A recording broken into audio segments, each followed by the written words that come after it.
दोस्तों उम्मीद है सब ठीक ठाक ऐं सब खैरियत सां हूंदा। अॼु तव्हांजे लाइ मास्टर मंज़ूर जो आहे 11हों एल्बम बरखा में सॼण मुंहिंजी पारत थई। एल्बम बेस्ट ऐं बहितरीनु आहे। अहिड़ा एल्बम जॾहिं ईंदा हुया तॾहिं माण्हुनि खे ख़ुशी थींदी हुई।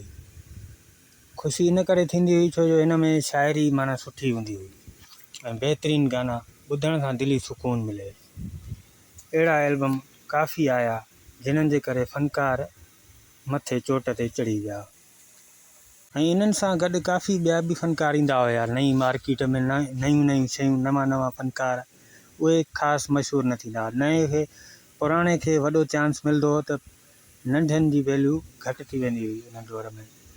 ऐं तव्हां दोस्तनि खे ॿुधायूं ज़रूरी ॻाल्हि त हीअ रिलीज़ इंफॉर्मेशन वीडियो हूंदा आहिनि ऐं हिन वीडियो में असां कोई गीत शामिलु न कंदा आहियूं। हिन वीडियो में तव्हांखे ॿुधाईंदासीं त हिन एल्बम में कहिड़ा कहिड़ा गीत आहिनि, कहिड़नि शाइरनि जा गीत आहिनि ऐं एल्बम कहिड़े साल में आयल आहे ऐं कुझु दोस्तनि जा कमेंट्स आहिनि उहे शामिलु कंदासीं। पहिरियों कमेंट्स कयो आहे सिराज अहमद लाशारी भाउ, लिखियो आहे 2007 में रिलीज़ आहे ऐं वहीद भाउ लिखियो आहे वेरी नाइस पिक्चर ऐं खोड़ सारियूं दिलूं।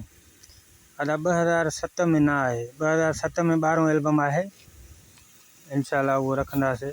उनखां पोइ वरी सिराज अहमद लाशारी लिखियो आहे भाउ त एल्बम नऊं किथे आहे। माना अदा उन्हनि जी पिक्चर मूं वटि कोन आहे मौजूदु, इन करे आउं कोन ठाहे सघियो आहियां। इंशाल्लाह तमामु जल्द उहो बि रखंदासीं। ऐं तव्हां दोस्तनि खे मास्टर मंज़ूर जी कहाणी जी ख़बर हूंदी त केॾो ॾुख भरियो ऐं दर्द भरियो दास्तान आहे ऐं मास्टर मंज़ूर सदाईं अहिड़ा ई गीत ॻाईंदो हुयो, सदाईं अहिड़ा। ऐं जॾहिं गुज़ारे वियो त उहे सभु गीत हिन जे मथां अची विया त उनखे ॾिसी करे माण्हुनि खे घणो ॾुख थियो ऐं ॾुख भरिया गीत ॻाए ऐं ॾुख भरी कहाणी पंहिंजी छॾे वियो। ऐं काफ़ी ॻाल्हियूं हूंदियूं आहिनि फ़नकारनि जे बारे में जेके वीडियो शॉर्ट हुजे त बहितरु आहे। काफ़ी दोस्त ॾिसंदा हूंदा, ॿुधंदा हूंदा, उन बोर बि न थियनि त वीडियो आहे कहिड़े मक़सद जी।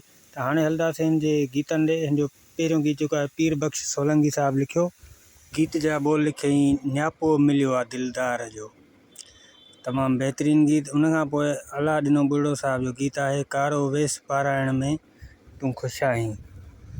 उनखां पोइ आहे अब्बास मल्लाह जी शाइरी आहे, तमामु बहितरीनु गीत सॼण मुंहिंजी पारत थई, सफ़ा ज़बरदस्त गीत। उमर मस्तोई साहिब जो वरी गीत आहे, गीत जा बोल लिखियईं मां त अलाए छा थी वियुमि तुंहिंजे प्यार में। उनखां पोइ पांधन जोखे साहिब जो गीत आहे मुंहिंजा फ़क़ीराना हाल तुंहिंजी। उनखां पोइ बशीर अहमद बुकेजे साहिब जी शाइरी पया बुक बुक रोंदा। उनखां पोइ आहे पीर बख़्श सोलंकी जो गीत आहे जॾहिं माण्हुनि थी कुर्ब ॾिना, ज़बरदस्त गीत आहे।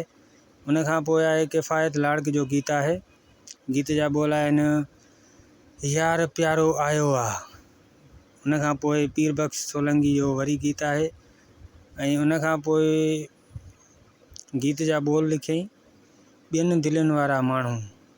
उनखां पोइ ज़हीर साहिब जी शाइरी आहे, आख़िरी गीत आहे, गीत जा बोल लिखियईं पई जे ख़ातिर यार।